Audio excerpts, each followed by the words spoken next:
Okay. Well, welcome folks to another episode of Workshop Wednesday.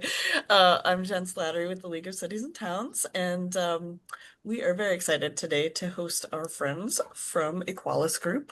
And I'm just going to turn it right over to you, David. Okay, David is the Executive Vice President for Marketing and Engagement. So, David, I'll let you introduce yourself and your team, and we'll move on from there. Thanks for being here. fantastic. Thank you for having us. I appreciate it, Jen. And real quick, it'd be super helpful. And CJ, I'm going to start with you and go right across the top of my screen. Just real quick, who you are, what you do. We're going to be talking about ways that you can leverage AI in procurement specifically. And if there's anything you'd like to make sure we address today in that discussion, we'd be happy to do our best to do so. So CJ, I'm going to start with you and then just keep going across the screen. Super. Thank you, David. Yes, CJ Donovan, Charles Donovan, but I go by CJ. I've been with the league for about 2 years, associate director, and a lot of my focus goes towards legislative affairs and matters from the Rhode Island State House across the street, among some other things as well. But I'm looking forward to today's discussion and participating and asking any questions as the discussion continues. Thank you. Sure. Okay, McCrawford. Oh, you're muted. Yeah, Marion Crawford, I'm the finance director here in the town of Barrington. Fantastic. Thank you. Dan, how about you? Dan Perullo, Town Manager, Town of Coventry. Thank you. T. McDavitt. Tim McDavid. I'm here at North Kingstown as the purchasing agent. Fantastic. And it looks like, oh, well, let's see, D. Salisbury.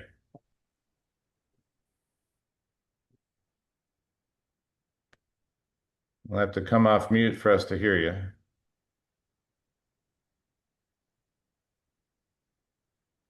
Moving on to Mark Tanguay. Tangway. I'm the finance director for Town of Middletown. Great, thank you. Carlos Santos.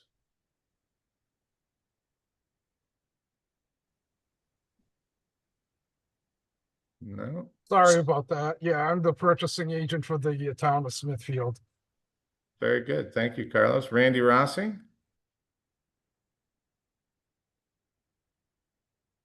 Randy Rossi, Executive Director here at the League. I'm sorry, I'm doing three things at once, so I wish I had AI to help me right now. But no, thank you for everybody for joining us and you guys putting this great presentation on. All right, Brasso. Just three things? How you doing? I'm the town manager for the town of Hopkinton. I also apologize. I was talking to someone when you said my name. Oh, no problem. Did we get Heidi yet? Hi, I'm the operations manager here at the Rhode Island League. Very good. Trish, how about you? Yes, hi, good morning. Trish Sunderland, Finance Director for the town of East Greenwich. Great, thank you. I think I got everybody. Let's see, Nancy Burns, how about you go with the Equalis introductions? Thank you. Good morning, everyone. Name's Nancy Burns. I am part of Equalis's what we call marketing engagement team. Simply put, it is our whole job to make your life easy and easier. So whether it's gathering up the relevant contract details and documents and making them very accessible for any of one of the contracts in our portfolio that we have today, of which is over 350 contracts, or it is getting to engage with you in sessions just like this to deliver this AI solution that we call Kaizen IQ Solicitation Builder. Indeed. Mr. Fitzsimmons. Yes, thank you, David. Thank you, Nancy. And thank you, Jen, for setting this up. My name is Chris Fitzsimmons. I'm the Northeast Regional Director for EqualisGroup. It's my job to help members understand EqualisGroup, how to procure easier, and connect with our suppliers that hold contracts to get your work done easier. So I live on Long Island, but I am in charge of New York, New Jersey, and New England. So everything new. Feel free to reach out to me, ask questions. This presentation that Dave puts together and Nancy is great. Pay attention. Dave really has some good information for you guys today. So happy to be here, and thanks again, Jen. Chris, thank you. If you wouldn't mind dropping your contact information in the chat, I think that'd be helpful. You got My it, name is Dave. David Akers. I lead the marketing engagement team here at EqualisGroup. Nancy described a little bit about what we do. I've been doing the cooperative thing for about 20 years, 21 years now. And I'm going to touch real briefly for those of you who aren't familiar with the EqualisGroup on who we are, what we do, and then we're going to get into showing you ultimately a tool that we've built for EqualisGroup members. It's a free tool, and membership in EqualisGroup is free, but it's a tool that we've built to help you all leverage artificial intelligence to do your job faster when there's not a cooperative contract that's a good fit for whatever products and services it is that you're acquiring. So that's what we're going to show you today. I would say that we're going to be looking for a volunteer. So I'm going to tell you now, someone who has a product or a service that either you're in the process of soliciting or will be soon. When we do the demo, we'd like to have something that one of you is working on. And we'll use that as a basis for creating the 3 core components of any solicitation, as I saw in Jen's email about today's event. The scope description, the evaluation criteria, and the questions. And that you can then copy and paste and put into whatever template you want to use. And so that's what we're going to be doing today. So I need somebody who's willing to volunteer something that they're going to be procuring either now or in the very near future. And then we will do some work together to help create some of the guts, if you will, of what you might want to use in that solicitation. So Jen, worst case scenario, I'm going to call on you, but I'm hoping somebody else is going to come up with an idea. We get asked all the time, so a little bit about EqualisGroup. We are going into our 7th year, just turned 6 in August. We are a cooperative purchasing organization. And we get asked all the time, okay, you've got Omnia and Sourcewell and Tips and Buyboard and whoever else. What makes EqualisGroup different? I'm going to highlight a few different things that I believe makes us different. We're the fastest growing cooperative in the country. We just hit over in just over 6 years, 6 years and a couple of weeks, 10,000 public agencies as members of EqualisGroup. Second thing I would say is that our lead agencies, and we've got a primary lead agency in Texas called Region 10 Education Service Center, another one in Ohio, the Cooperative Council of Governments, which is an Ohio political subdivision. We're starting to do some work with MOESC in New Jersey. So you guys might be familiar with MOESC, or for example, the Gwinnett County Public Schools in Georgia. So we have the lead agency model. And the first thing I would tell you is that our lead agencies have what we call, or we think of as a limited award philosophy. There are some cooperatives that will award all qualifying suppliers. That's not how, so you might have 50 or 100 or 200 awarded contracts through a particular spending category for a cooperative. That's not how our lead agencies operate. Our lead agencies believe in winners and losers. So only the best respondents win, not every qualifying respondent with a heartbeat. So that's one difference.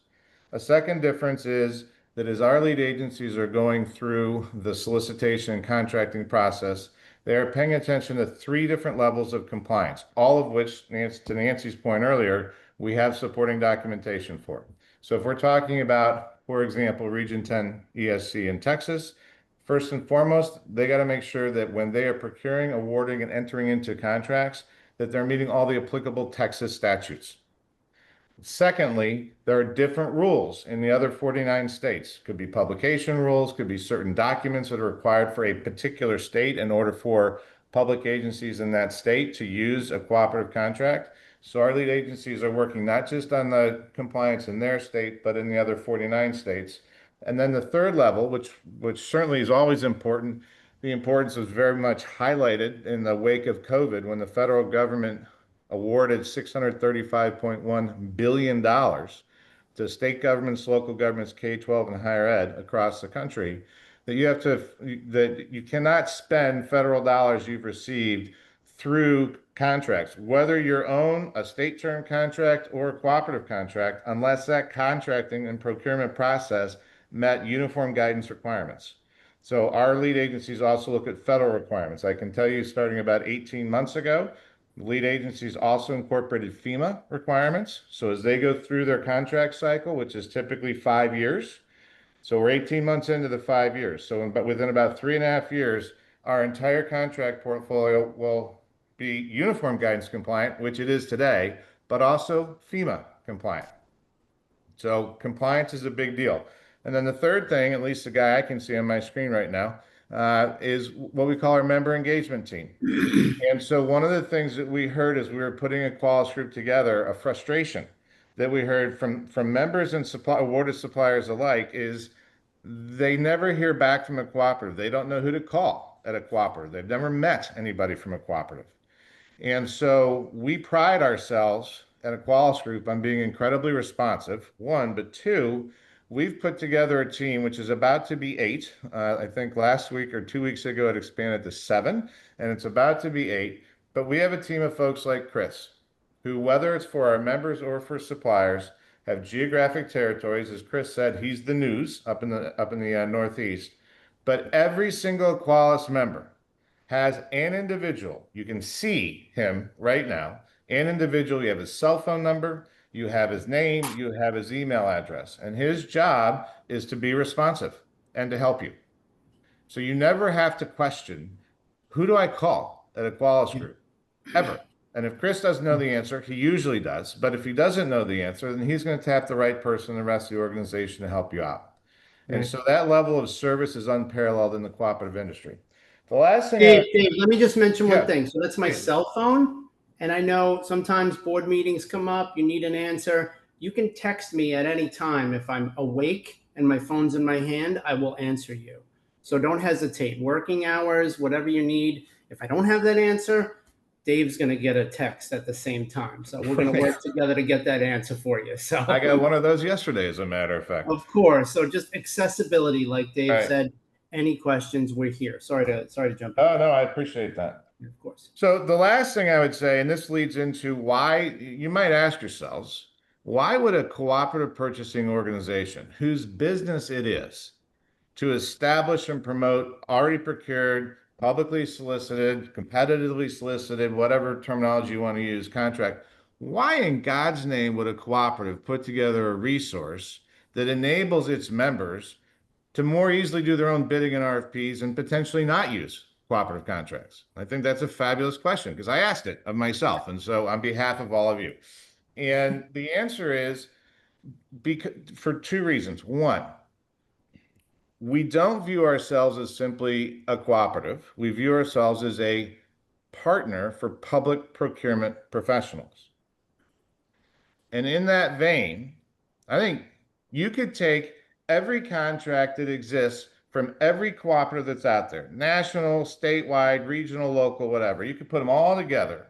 And I don't believe that the cooperative industry will ever even have contracts that make sense for you for 50% of what you all spend your money on. You have unique requirements, local requirements, certain policies that have to be met, certain statutory requirements. And the fact of the matter is, public procurement professionals are always going to go through their own procurement processes. That's never going to change.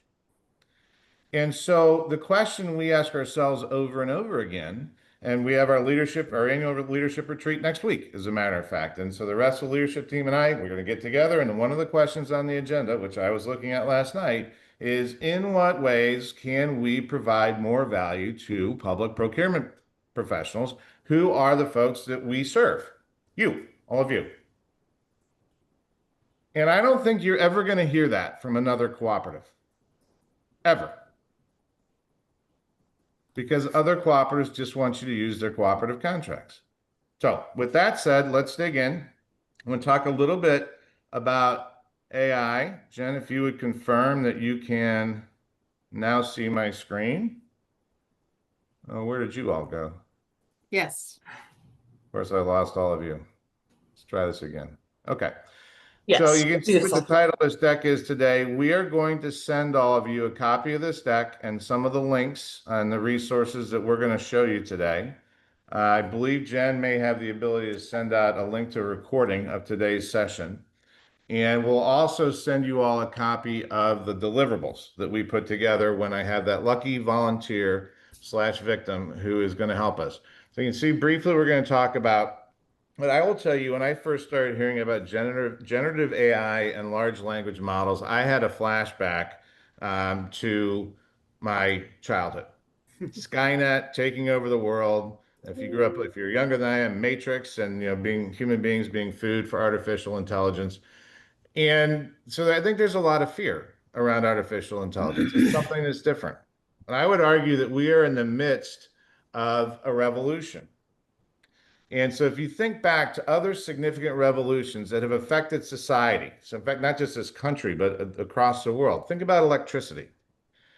Electricity, it took 40 years for 50% of the households in the United States to be serviced with electrical power. It took 40 years for the electrical revolution. I don't know about you if you travel. How many different cords are you carrying in a backpack or in a purse or whatever else to be ready to make sure you can get power wherever and whenever for whatever device? If you think about personal computers took just under 30 years to get to the point where over 50% of the country had a personal computer at home. Then you had the internet, right? And that started taking off in the mid to late 90s, thanks to Al Gore, who invented it. And so the internet, it took about 15 years to get to 50% household adoption. If I could see you all right now, I would ask you, how many of you use AI in some way, shape, or form today, even if it's just a little bit? Right? I think the AI adoption is going to be, if it really started coming online in late 2023, early 2024, it's pretty remarkable. I have a lot of conversations like this. Usually somewhere between 60 and 100% of the hands in the room go up. And we're arguably just a few years in to the AI revolution. So what these revolutions do is they compress every time. So where are we right now with AI? Something I learned about a year and a half ago, I didn't know. The very first ChatGPT model actually came out in 2018. So theoretically, we're 7 years in. And what we're starting to see right now is this whole approach to companies and organizations figuring out how to leverage AI to enhance and augment their existing processes. That's part of what we're going to show you today. I don't think AI is going anywhere. And so I think there's probably 4 approaches to dealing with AI. One is to put your head in the sand and ignore it. I don't think that's a long-term or viable solution, but it's there. I'm going to talk from an organizational perspective. So one is to ignore AI.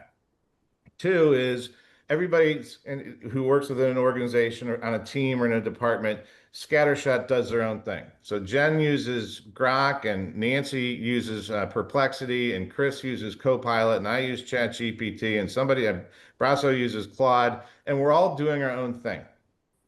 Well, in the public sector in particular, but I would argue in any organization, but in the public sector, it's generally not a good idea for everybody to be doing their own thing. You all are under the public eye all the time. You get audited. You get reporters covering everything that you're doing and coming to meetings and so on and so forth. So everybody doing their own thing, particularly in the public sector, I would argue is maybe not necessarily a good idea. A third thing you could do is you could create your own applications of AI within your organization. I would argue that that is going to take a while. It's time consuming. You're going to spend a lot of money on it. And let's say that you do get a good outcome. Every time the AI model that you're using changes, it's just like if you're an app developer, and Android or Apple come out with a new operating system. You've got to go back and rework your app to make sure that your app works on the new AI model. But that's better, I would argue, than the first 2, ignoring or having the scattershot approach. But the last approach is, well, what if we look for purpose-built AI? An application leveraging AI that somebody else built and maintains and supports that we can leverage to just do our jobs better. All right, so again, I can't do a show of hands. I have yet to come across a public sector procurement professional who is understaffed and underworked. Oh, excuse me, overstaffed and underworked. I have yet to meet that human being. So I would argue that artificial intelligence can be a significant boon in public procurement. Now, what I'll also say is that as we travel the country, we've heard 2 different types and very distinctive types of discussions about artificial intelligence. The one that we hear the most is the questions about how do we go about procuring AI functionality that we're going to deploy either within or across or throughout our organization. And there's a lot of challenges. We were talking a couple months ago, Nancy, I think it was, with the chief procurement officer for a state up in the Northwest. I think this was in late June. They have in this state, every single state employee has a Microsoft suite, Office suite. So they all have Copilot built in to the software that they use every single day. And because they didn't have any policies in place about data security and privacy and integration and all these other different issues, none of them could use thousands of state employees, and none of them could use the AI that comes on their operating system. Now, we did see that gentleman about a month later at NIGP out in Denver, and they had just 2 weeks earlier adopted the policies. So now at least the employees could use the AI that's embedded in their machines, on their operating systems.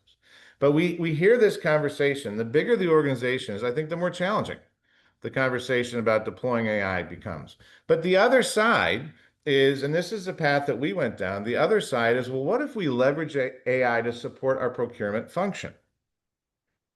Because we're overworked and understaffed, we're constantly being given homework by people in our organization saying, I need 500 of these and 1,000 of those, and can you get me this system, right? And you're just getting all this homework shoveled at you all the time by the end users in your organization.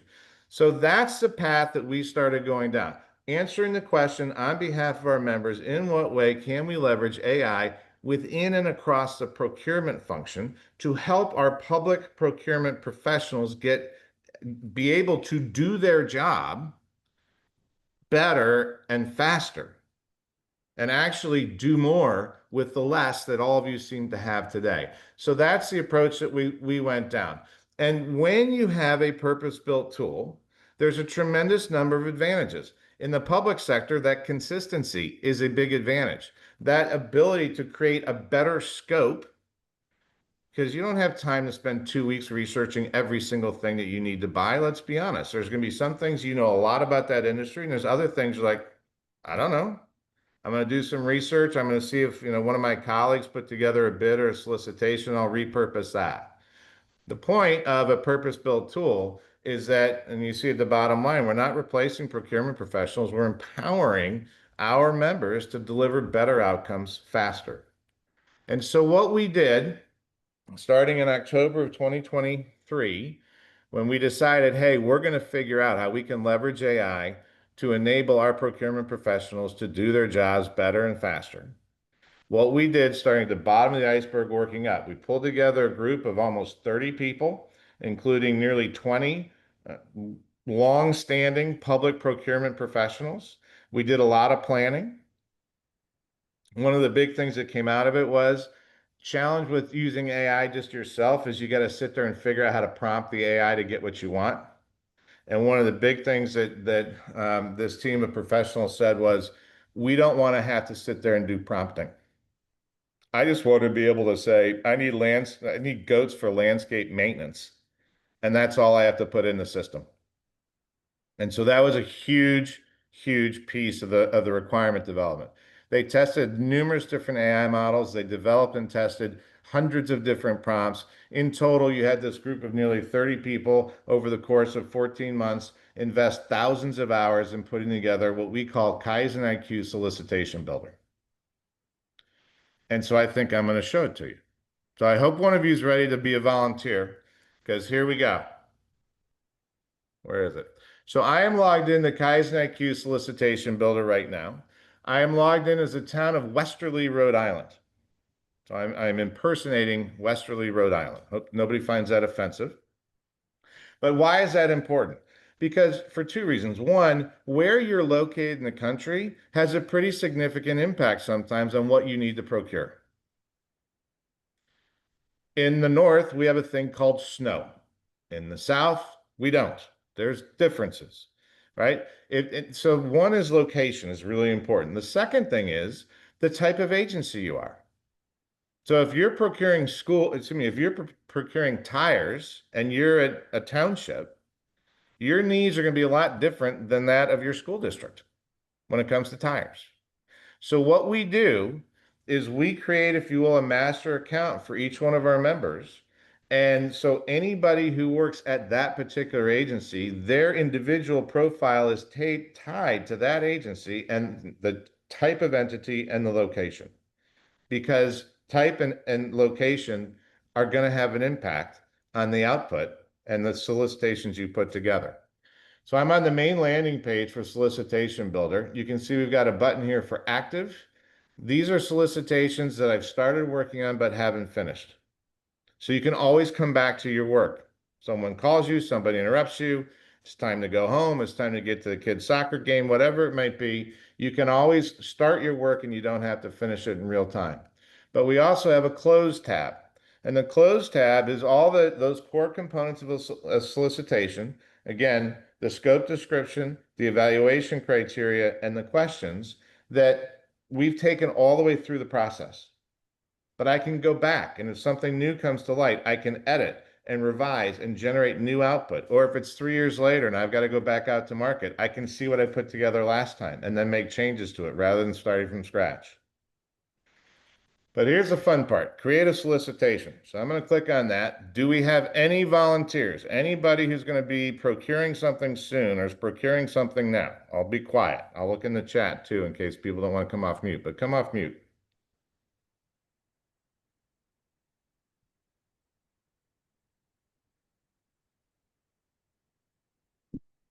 Nothing. All right, Jen, you're our victim.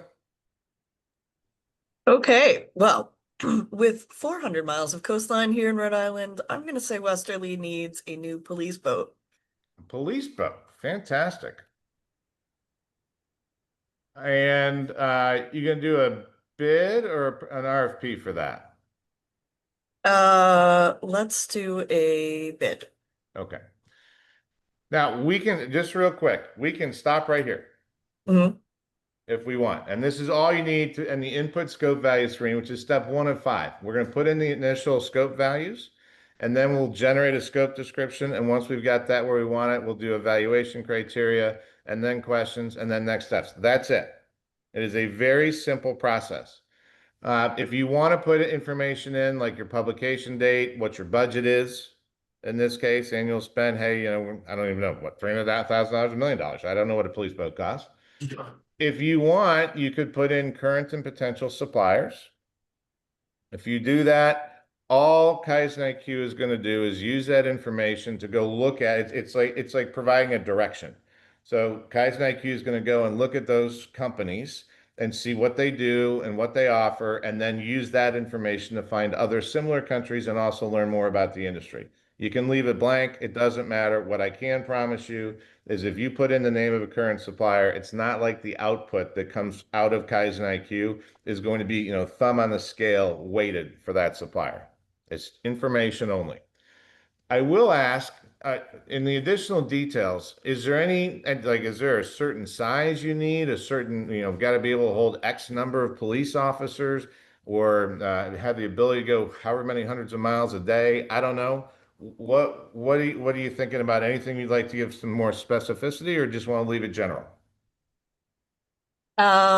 Let's say that it's one of those inflatable types, and Like a Zodiac? Yeah, and it needs to be able to fit 3 people.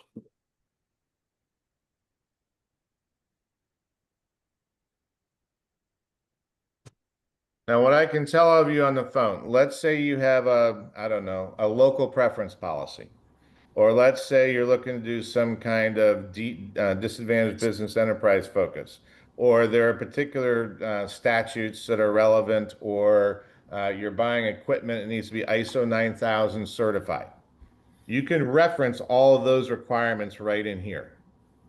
And again, that's just going to help Kaizen IQ narrow down more specifically on what you're looking for. Zodiac, not Zodia. Okay. So we have 1, 2, 3, 4, 5, 6, 7, 8, 9, 10, 11, 12, 13. We have 14 words and a comma and a period.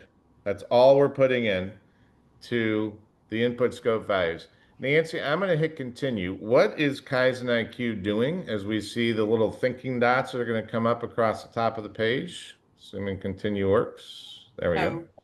as I like to say, Kaizen is now thinking, but Kaizen IQ is leveraging the power of AI to go out into the marketplace, if you will, and gather in information about these law enforcement, watercraft, and help to build out an initial scope description.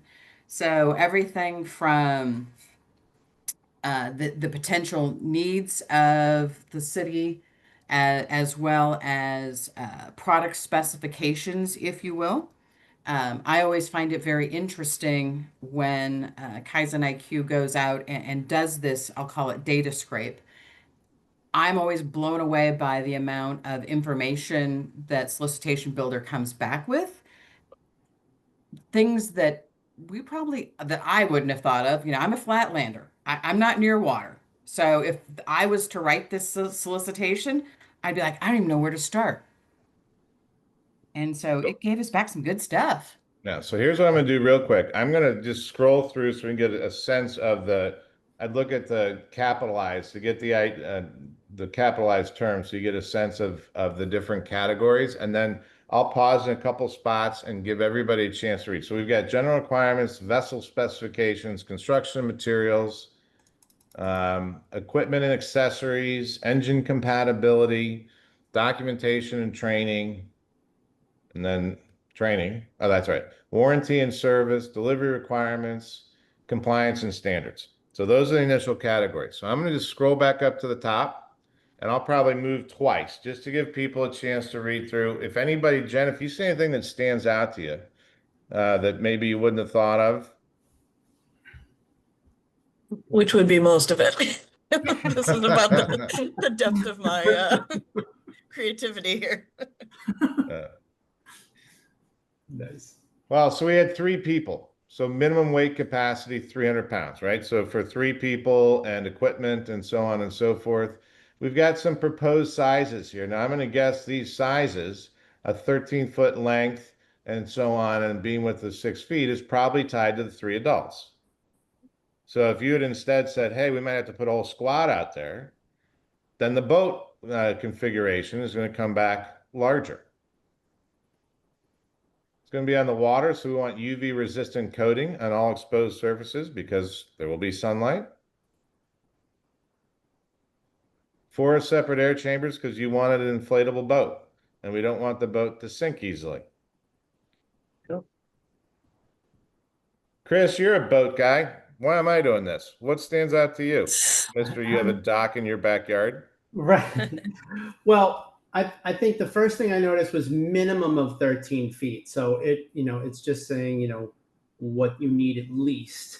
The beam, just certain things, anti-slip deck surface, which is good. Activities in a police boat aren't usually fishing. I don't know how things work up in Rhode Island, but I think maybe you might need some, safety measures. But as you go through this, like Nancy said, it's scraped. It went through and found out, who's put this out before, what's important, what don't we know? Again, Jen, perfect example. Like I just know it's a boat and people get in it and we go places on the water. But safety equipment, operational equipment. Again, Dave, this is when Jen said this, I was like, cool, this is one we haven't heard yet. But it's always good to see what AI can do and put together for the agency. So training also going to provide some training, which is great. That's super important to, maybe, somebody doesn't know how to drive this boat.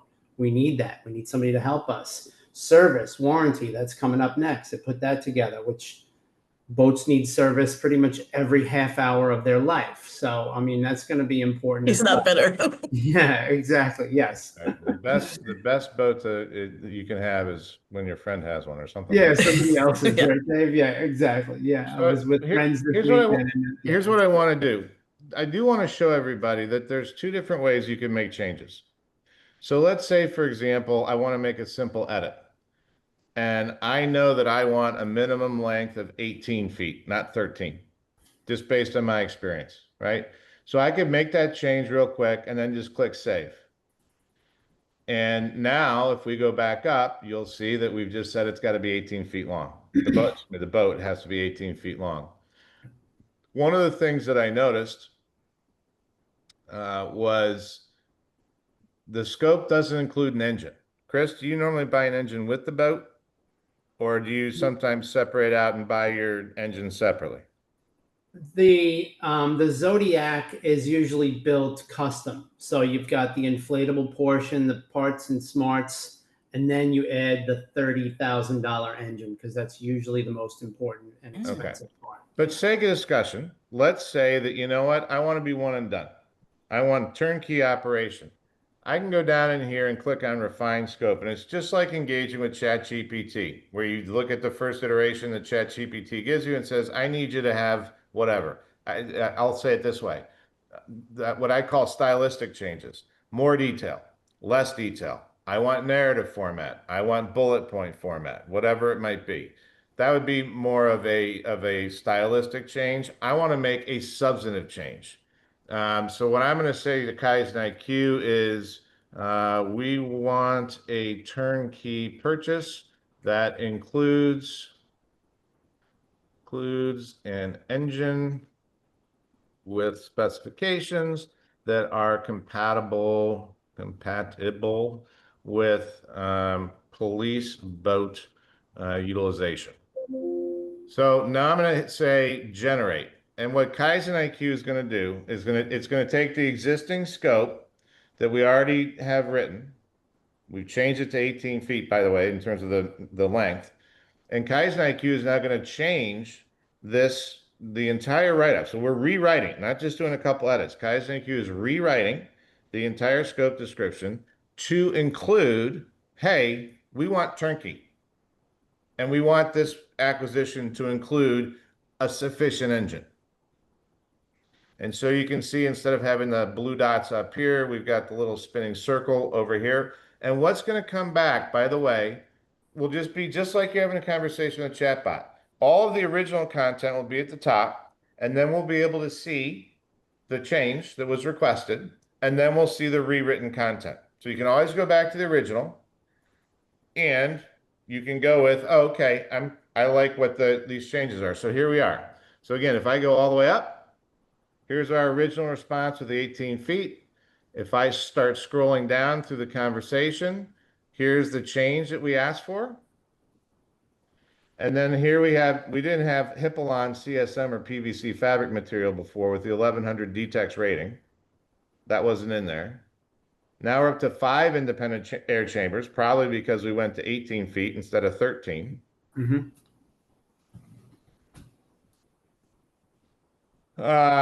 We've got a hydraulic steering system with a non-feedback helm and a whole console and control system. Well, that makes sense because we got to have consoles and controls that go to the engine. Okay. So let's see where we get to. There we go. Engine specifications for police operations. And we've got a whole section right here. But because I said turnkey, we now also have a trailer. Because you can't have a boat without a trailer. So you see how that changed? Just one simple request. Okay, so let's say, sake of discussion, that we're good. You would probably spend a little bit more time going through the scope, maybe get input from the folks who are going to be using the boat, right, every day, and have them weigh in. But let's say that we're good with this draft. We can go ahead then and continue to evaluation criteria. And so Nancy, I don't know why I'm picking you for the blue dots today. I'm picking you for the blue dots. What is Kaizen IQ doing right now? So as Kaizen IQ develops the evaluation criteria, this is the criteria with which you're going to score and rate your vendor community. So based upon the final scope description that we came up where we made the boat 18 feet long and added engine requirements, Solicitation Builder is now, I'll call it force ranking the relevant evaluation criteria. It looks like we've got 5 points, maybe more. Just 5. And it's also assigned point values, but this is telling your vendor community, this is how I'm going to score you. Right. Now, in a bid situation, you might say, look, we're looking for you have to meet the minimum qualifications in items 2 through 5. And then once we found bids that meet those requirements, then it's really going to be 100% on the points. So you can eliminate the points through the edit function if you don't want them, or you could change the point values if you wanted to. You could also read through here and say, you know what, that ongoing warranty and service support, that's critical because the boats break down every other day. So I want to make this 40 points. Or if there's something substantively missing, hopefully you catch the substantive issues in the scope description, because the evaluation criteria is in fact built specifically tied to the scope description. So the scope description flows through. So let's assume for the sake of discussion that we're okay with this draft. Again, you might do some refinements, you might do some edits. Jen, is there anything that stands out to you before I move on? No? Okay. So let's go continue the questions. And as Nancy was saying, we're taking the final, whatever, 14 words, a comma, and a period that we had in input scope values, the final version of scope description, and we didn't make any changes, but the final version evaluation criteria. And Kaizen IQ is now saying, all right, let's come up with questions that you could put into your bid documents, whatever template you're going to use, that if we ask these questions, they'll give us the answers that we need to then be able to evaluate the minimum qualifying criteria and know that when we're narrowing down on price, we're picking from companies and from bids that are going to meet those minimum requirements so that, in fact, we get the solution that we described in the scope description. So that's what's going on. And I'll scroll real quick. It looks like we've got 25 questions. And here's a refinement that I'm going to do, which I think before long is going to become default. Please, let's see, align our group questions in accordance to the evaluation criteria. That way you know which questions help feed into how you're actually evaluating. Oh, shoot, I hit complete. I always do that. They're right next to each other, and that's dangerous. All right, group questions. Thank you, Alejandro. Group questions by evaluation criteria. So generate. And so I just want you to know, we've got 25 questions right now, and they're all one line. I mean, granted, it's a pretty wide screen, but they're all one line. When the questions come back, I'm going to guess that we might wind up with more than 25 questions, because some of these questions, as written right now that we see on the screen, may have application to more than one of the 5 evaluation criteria. And so therefore you might have slightly different questions covering what's addressed, 2 or 3 questions, because I have to have something for the pricing and I have to have something for the service and warranty. So as we go through, again, we're going to wind up being able to scroll up and see the original questions and scroll down and see the new ones. So now we have 5 questions for pricing and 6 through 14 for technical compliance and performance and so on. And if we go to the end, sure enough, we went from 25 questions to 38. Now, if 38 questions is too many, you could do another refinement and say, hey, consolidate this to 20 questions. And if you do, the questions will wind up being a little bit longer. We're not just going to eliminate questions 26 to 38. What Kaizen's going to do is take the elements and figure out how to take 38 questions and condense them, combine them down to 25 without losing any of the value for the scope description.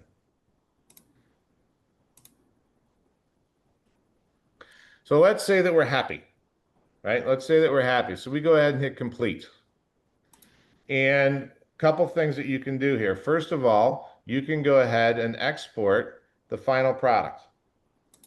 The final version of the scope description, the final version of the evaluation criteria, the final version of the questions. If we did that in a Word document, which inevitably is going to open on a different screen, sure enough. And this is what, Jen, if you don't mind, we'd ask you to send out to everybody as part of a follow-up. But here you go. Here's our final version. So now you've got a document that you can copy and paste into an existing template, an e-procurement platform, if you use an e-procurement platform, whatever the case may be. And so it's a 10-page document worth of work that, while I've been talking a lot, we did in about 20 minutes or so. Whoops. The other thing that you see is, and this was a request, and by the way, it's something I think it's important to note. We go through 4-week-long development sprints. And so on an ongoing basis, we're talking with our members, we're getting feedback from Kaizen IQ users. And one of the pieces of feedback that we've heard several times in the April, May, June timeframe was, hey, you know, it'd be really helpful if you identified some potential respondents. So right here, you see a list of potential respondents. And you can, so we got Zodiac Milpro. And if we click next, we have a little description of Avon inflatable boats and Metal Shark and so on and so forth. So you can also export this list. Now, I want to be clear. We don't have any skin in the game, but we did have members say, I don't even know who to reach out to for this category. Can you at least help point me in the right direction? So what Kaizen IQ does is it identifies locally, regionally, and nationally. It's looking at all 3 levels. Kaizen IQ is looking at all 3 levels to see if Kaizen IQ can identify some potential respondents, and you can export that work either into an Excel folder, an Excel file. But here you go. And it's basic. You'd have to look up, okay, let's look up this company, learn more about them. But the idea is to provide our members with a little bit of a head start if they need it. Now, I will note, we do not have any contracts for Zodiac inflatable boats. If we did, if we had some contracts that Kaizen IQ thought might be a fit, that's not saying those contracts would be a fit, but that might be a fit, then there would also be a list of potential awarded contracts with links to those contract landing pages on our website. So part of the reason why Kaizen IQ is free is because we are public procurement professionals partners. And so we're not asking you to pay for it. What we are asking for is, if you use Kaizen IQ, take a look at our contracts. Because if we do have a contract that's a good fit for you, well, why not use it? And leverage Kaizen IQ for those areas where we don't have contracts that are a good fit, or in the case of a Zodiac inflatable boat for police use, we don't have any contracts at all for you to look at. And as long as our members are using a little bit of both sides of that equation, we can keep Kaizen IQ free, which is our goal. I've said a lot of words. A couple quick things I want to show before we wrap up, but I'm going to pause to say, and I will check the chat. I'm going to pause to see if there's any questions or comments from the assembled intelligentsia from Rhode Island.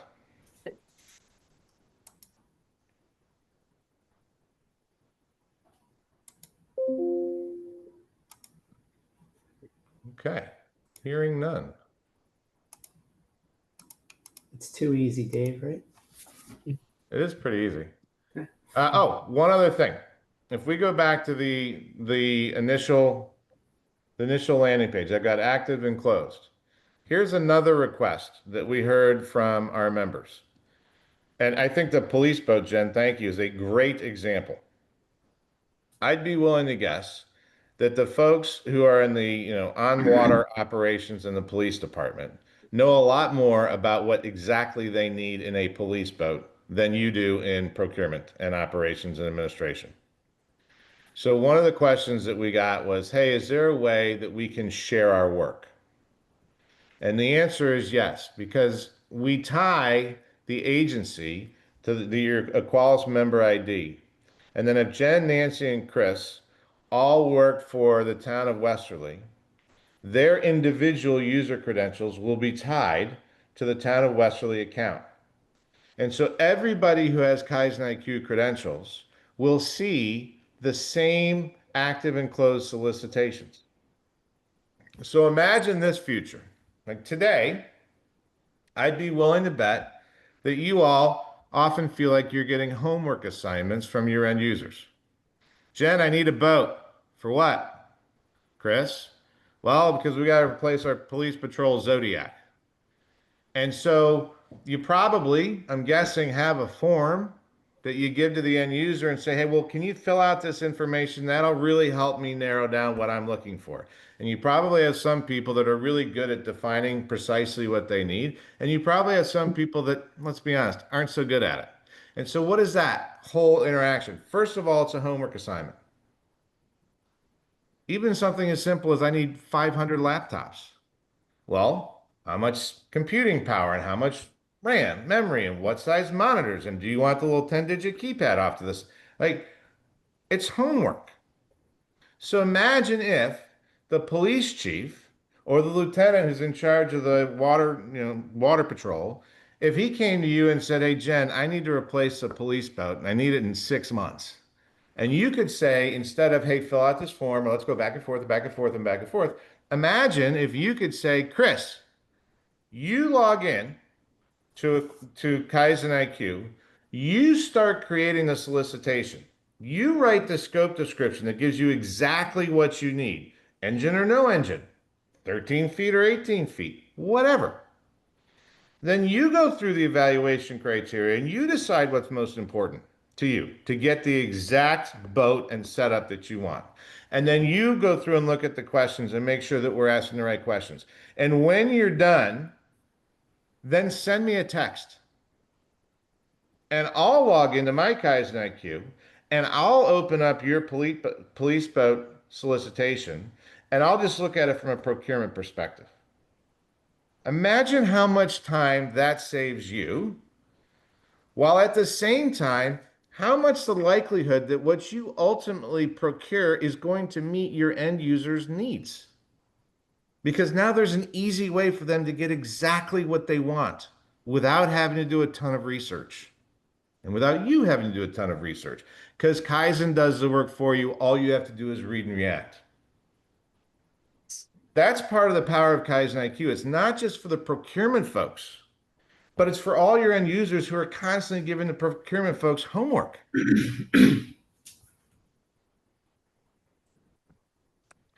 So I'm going to flip back over and we can follow along. In the interest of time, I'm going to skip.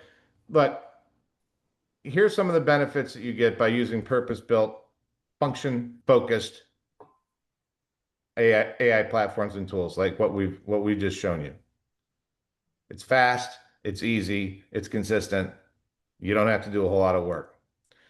So what I want to show you is how do you access Kaizen IQ? Kaizen IQ is specifically available to EqualisGroup members. And on the left-hand side, we've got a QR code, and you'll get a copy of the link, and Nancy, knowing her, is probably dropping into the chat right now, where you can look up to see if, in fact, your agency is already a Kaizen IQ member.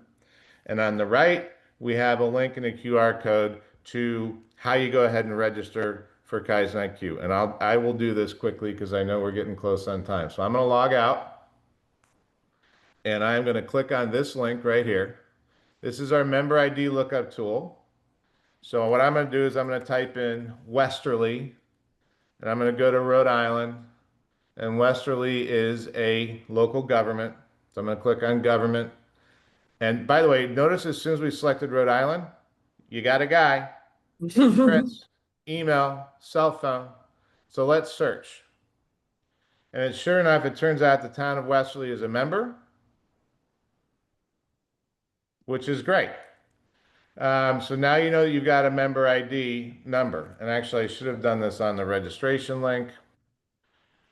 So when you go to register for Kaizen IQ, and we'll provide you that link, you have to enter your member ID number. And I have yet to meet anybody that has their member ID number memorized. So if we click on, I don't know my number, and then we go to Westerly, and we go to Rhode Island, and we go to, and there's Chris again, and we go to government, and we click search.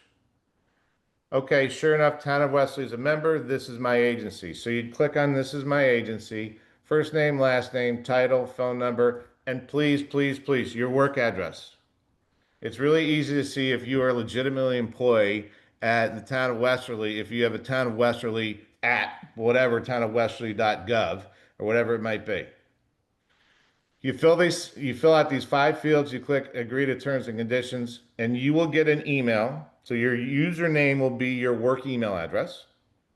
And within a business day, you will get an email saying, hey, Jen, click this link and you can create your own password. And then you have your own professional, I guess, your own professional, yet personal, log into Kaizen IQ. Ta-da. If it turns out that we're not your agency, I'm going to go to our member registration page.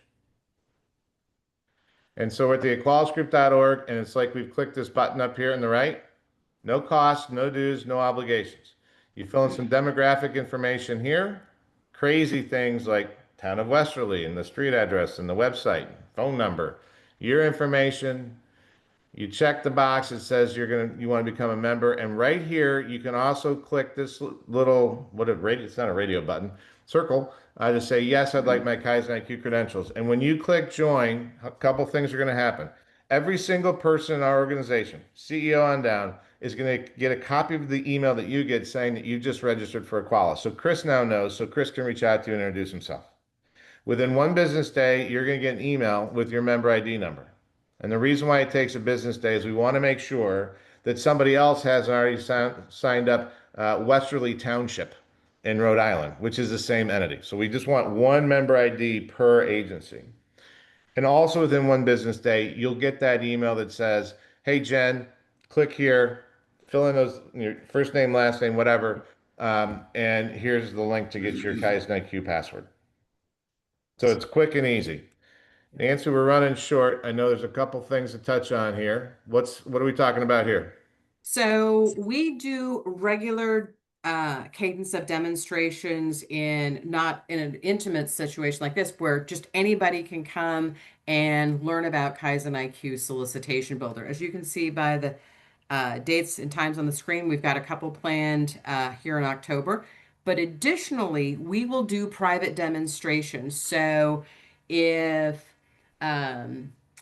North Kingston, Tim, who already has got his registered for his credentials and membership, he wants a session just for the town of Kingston. Tim, hit me up and I will set up a session just for you and your team and walk them through Solicitation Builder. And your end users, because you think about that homework thing. How much homework can you get rid of by making those end users who give you homework assignments? Just, hey, log into Kaizen, do the initial work. Tell me when you've got exactly what you want. We also have office hours, Nancy. Well, this is where you get to meet the brains behind Kaizen IQ Solicitation Builder. Laura and Eric from our team have a monthly discussion, just like when we were in college and got to go visit our professor during their set hours. During these sessions, our team will answer any questions. They want your feedback, but they'll also spill the tea on what's in development and what that might look like for you. Our improvements mostly come from end user feedback. So we love that. So if you got a minute, Nancy, I know dropped in the chat, or you can scan on your phone right now. We'd love to get feedback on how we did today and what worked and what didn't, because just like Kaizen IQ is constantly evolving, we're evolving these discussions. And it would be completely and wildly inappropriate, Jen and everybody else, if we didn't finish a discussion about artificial intelligence with a quote about artificial intelligence generated by artificial intelligence. So you got to have a little bit of fun with these kinds of things. That said, Jen, I want to say thank you so much to you for putting this together. And Thank you. To everybody who attended, Chris, Nancy, thanks for being here. I'll call you guys on Teams afterwards so we can do an after action review. But Jen, thank you. Chris, go ahead. Yeah, just real quick, Jen, if you want to keep it open, if anybody wants to stay on, I have time. I can sign people up. I can walk through it, just get a little bit more familiar. So I'll hang tight, if anybody wants to ask questions. Again, well, we all gave David our undivided attention. We had to sign up, to be a member. Tim did it while it was happening. Real easy. So I'm here. Just wanted to let you know. Perfect. Yeah. I did see there was one question in the chat, and I believe it was from Tim. Is there a limit to the amount of people who can be members in any given entity? Nope. Okay. No limits. There's no costs. The data is yours. It stays around forever. I mean, I guess if you stop being a member, but who would do that? It's crazy. Right. But yeah, there's no limitations on number of solicitations, number of registered users, or anything like that. Okay. The other question I saw was about membership. Is membership just limited to townships? Chris? No, it is not. Right, correct. Yeah, anybody who has any questions or members, just, go through it. If you have a problem, just call me. I'm accessible and we have a team, so. Awesome. Well, this was fabulous. Thank you guys. This is fascinating stuff and exciting to be on, for you to be on the cutting edge and for me to watch you be on the cutting edge. Well, come join us on the cutting edge. So thank you. I'm going to sign the league up because we're a nonprofit, so we can join you. I love Anybody it. need any help signing up? We're here. I mean, anybody that's still on, I see people are still on. Anybody have any questions? Anybody want to go through a sign up? Or you could just call me. We can go through. Rachel, thank you for sharing your camera. Appreciate that. Yeah, every once in a while I teach and I'm like, really? It's so hard to talk to the empty black boxes. It is. So I appreciate it. I appreciate it. Well, thank you so much, guys. And I'll leave this open just in case. But great to see you again, Nancy and Chris, and nice to meet you, David. And yeah, and we'll talk about March soon. Yeah, we'd love to be there. All right. I don't have to worry about spring break anymore. My kids have all graduated, so. Oh, nice. Yeah, so I no longer have that. I don't know when spring break is. Yep. Same day. Yeah, I'm in that boat myself. Yeah. Now it's the dog we stay home for, right? That is true. Dog care is a big component of planning. Yeah. Yeah. That's why I go with Thank you cats. all. You're Thank welcome. you, David, Nancy, and Chris. Much appreciated and very informative for sure. Thanks, CJ. Appreciate you being here. Even if Jen twisted your arm. Not at all. Not at all. Bye, guys. See ya. All right. And I will send this, I'll post this video to our YouTube channel and send it out as well, along with all those documents you're gonna get to me. I'll get you that recap and along with the work product. So I'll have that to you today. Sounds good. All right. Nancy, are you gonna be able to access those because we're both Westerly? Yep, I can see it all. Perfect. All right, I'll call you guys on Teams. All righty. Thank you. Thanks, guys. Thanks, Take care. everybody. Thank you. Reach out, please.